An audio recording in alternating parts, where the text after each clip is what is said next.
Beso Motop, que él es un analista además que entiende muy bien todo el tema por su trabajo y por lo que ha venido haciendo en el departamento del Guaviare. Por eso queremos que él nos cuente y nos analice un poco pues ese impacto que tendría Joe Biden acá también en el departamento del Guaviare con todo su gobierno. Pedro, muy buenos días, feliz año para usted, mucha salud para usted y para toda su familia, y gracias por acompañarnos en este análisis, como le decía.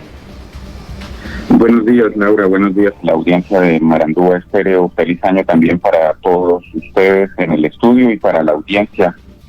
Pues muchas gracias por la invitación. Efectivamente, toma posesión de la primera magistratura en la Casa Blanca el señor Joe Biden, el presidente número 46 de los Estados Unidos, por el Partido Demócrata, que por primera vez en las últimas décadas asume también el control de la Cámara de Representantes y del Senado de ese país, lo cual le permitirá a la administración demócrata tener un poco más de control sobre la agenda legislativa.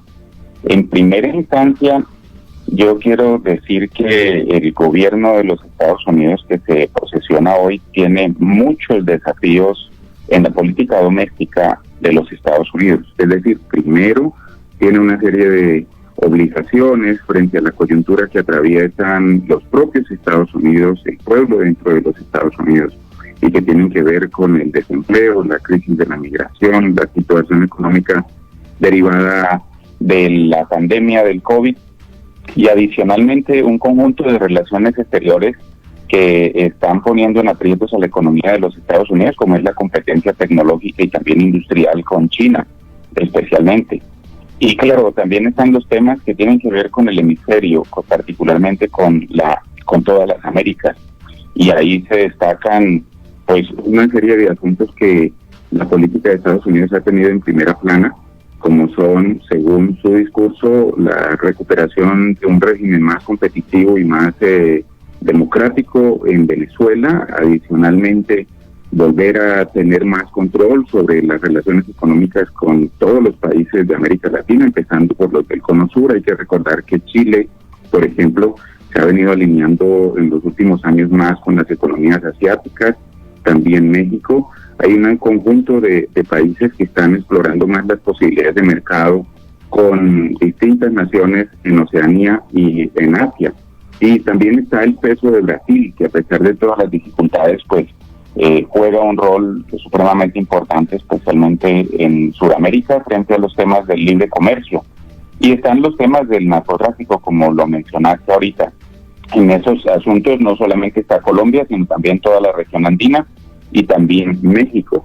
Y están también los temas de la migración que proviene de Centroamérica, en particular de Guatemala y Honduras. Seguramente quienes sigan la prensa de cerca habrán visto la crisis de migración que hay actualmente entre Honduras y Guatemala, pero eso también está presente en El Salvador, mucho paso de migrantes desde países insulares como desde Puerto Rico, pasando por Dominicana, también por gente de Haití, de distintas islas están pasando personas hacia Centroamérica y posteriormente tratando de ingresar a los Estados Unidos. Entonces es un conjunto de temas para el hemisferio occidental muy importante, y dentro de ellos, en el caso particular de Colombia, lamentablemente la agenda sí se ha narcotizado, especialmente en la administración Duque, aunque también sucedió por allá a finales de los 90 y comienzos de los 2000 cuando el Plan Colombia. Entonces no es una cosa rara. Sí. Ahí tenemos esa narcotización de la agenda que también va a seguir pesando. ¿Será que esa lucha, digamos, contra el narcotráfico y contra las drogas se podría enfrentar de otra manera? ¿Será que en este gobierno de Biden podrían, digamos, visualizar otros proyectos diferentes, pensar en otras opciones y en otras soluciones? Sí, de las cosas que muchos analistas han dicho que puede haber grandes cambios. Yo realmente no me hago muchas ilusiones. Nosotros hemos estado varias veces haciendo cabildeo ante el Congreso de los Estados Unidos y también jornadas de incidencia con el Departamento de Estado. ¿Qué va a suceder, Laura y estimados oyentes? Va a haber un cambio en el tono, en el lenguaje utilizado. No será lo mismo, por ejemplo, el lenguaje usado en reuniones que puedan tener equipos de gobierno de allá y de acá.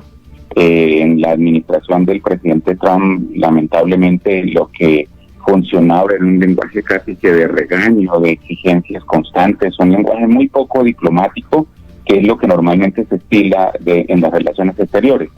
Y sí va a tener más eco otros temas, por ejemplo, los temas relacionados con el proceso de paz, como lo anotaban ustedes, los temas relacionados con la protección de los líderes sociales.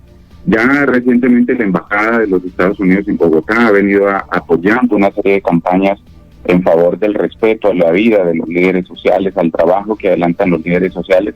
También han apoyado iniciativas en favor de los derechos humanos, especialmente en comunidades étnicas, afrodescendientes e indígenas, y también en los últimos años han desplegado programas medioambientales. ¿Qué creemos nosotros? Que ese cambio en el lenguaje y en el tono va a incidir mucho en favor de estos últimos 4 temas que acabo de mencionar. Por ejemplo, la Agencia de Cooperación del Gobierno de los Estados Unidos, la USAID, tiene un par de programas en Guaviare. Es posible que en una administración demócrata este tipo de programas en favor de la protección de los bosques, de la Amazonía, de los ecosistemas, tengan más peso. Vamos a ver si eso se puede. Adicionalmente, yo también tengo una esperanza, y es que habrá más oídos abiertos por parte de funcionarios de la nueva administración, de asesores del presidente Joe Biden.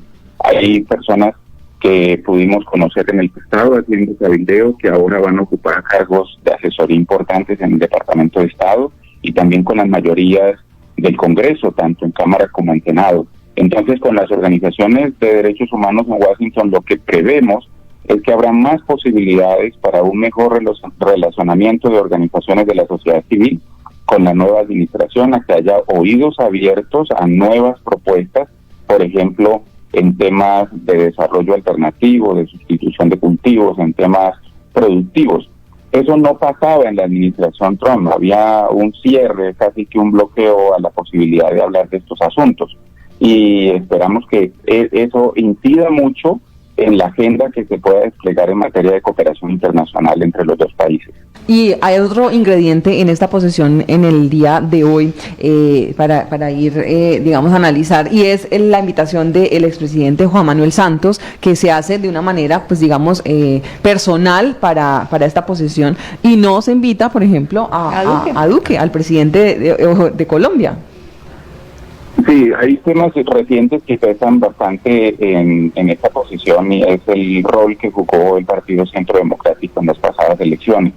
Como saben ustedes, hay un malestar en las directivas del Partido Demócrata, incluso se han pedido adelantar investigaciones frente a ese papel que jugaron dirigentes del Partido del Centro Democrático en las últimas elecciones dentro de los Estados Unidos, incluso por el lenguaje que usaron, ¿no?, en esa intervención. Hicieron campaña en favor de algunos candidatos al Congreso, pero hablando de manera pésima del nuevo presidente de los Estados Unidos.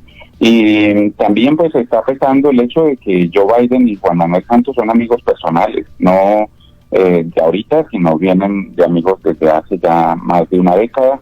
Hay que recordar que Biden, antes de ser vicepresidente de Barack Obama, también fue senador, entonces es una persona que conoce de la política en el hemisferio americano ya desde hace un buen tiempo, y eso es lo que se está notando acá, que hay una relación personal y por eso lo invitan a la posesión. Además es un premio Nobel de Paz, ya no viene de firmar un acuerdo de paz en Colombia. Joe Biden asistió personalmente a la firma del acuerdo de paz en Cartagena en su debido momento en el año 2016, y Joe Biden junto con Barack Obama tuvieron un delegado de ellos en la mesa de diálogos que se estuvo funcionando en La Habana durante varios años. El señor Bernie Aronson y el Partido Demócrata en general están muy interesados en esos temas. Hay que recordar que, por ejemplo, el congresista McGovern, quien conoce muy de primera mano la situación en Colombia, ha viajado muchas veces a nuestro país, pues va a ser una de las voces más destacadas en el Congreso de los Estados Unidos, lo mismo que la señora Alexandra Ocasio. Entonces ellos están pensando también en esa configuración de la agenda de los Estados Unidos y también del círculo de personas con las cuales se van a rodear para el manejo de las relaciones con el resto de países de América. Sí, señor. Bueno, pues es un análisis muy importante y sobre todo que seguimos a la expectativa de lo que viene con este nuevo gobierno y sobre todo las relaciones que como usted lo decía, no pintan muy bien con este gobierno actual de Iván Duque, pero vamos a ver qué pasa con todo nuestro país. Hay un tema antes de despedirnos, Pedro, y es que pues usted también tiene mucho que ver con todo el tema de los líderes sociales. Hoy la noticia también es con esas amenazas que se han resurgido puntualmente en El Salado, donde pues está amenazando a los líderes sociales de una manera frontal. Algo muy parecido, pues guardando las proporciones, también hemos tenido algunos casos acá en el departamento del Guaviare. ¿Qué piensa usted de esa situación? Pues terrible, justamente acabamos de conversar sobre eso.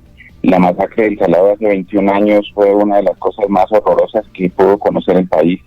Después de sucedidos los hechos, los medios de prensa y los que fueron sobrevivientes pudieron contar sobre todos los dolores y la tragedia que allí se vivió.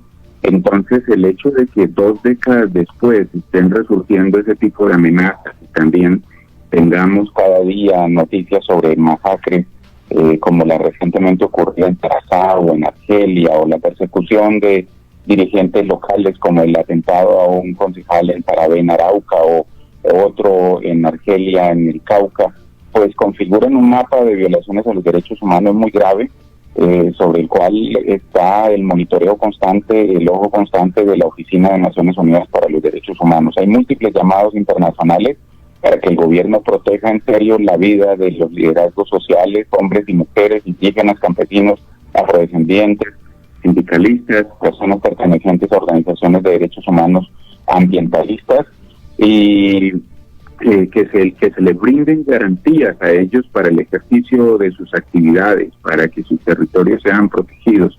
Y eso no está teniendo suficiente eco, lamentablemente, en la administración nacional. Ellos tienen muchos problemas actualmente por la pandemia, pero estas denuncias sobre la situación de derechos humanos vienen no de ahora, sino desde el año 2017, 2018, y a la administración Duque se pareciera que la seguridad en varias partes del país se le ha salido de las manos.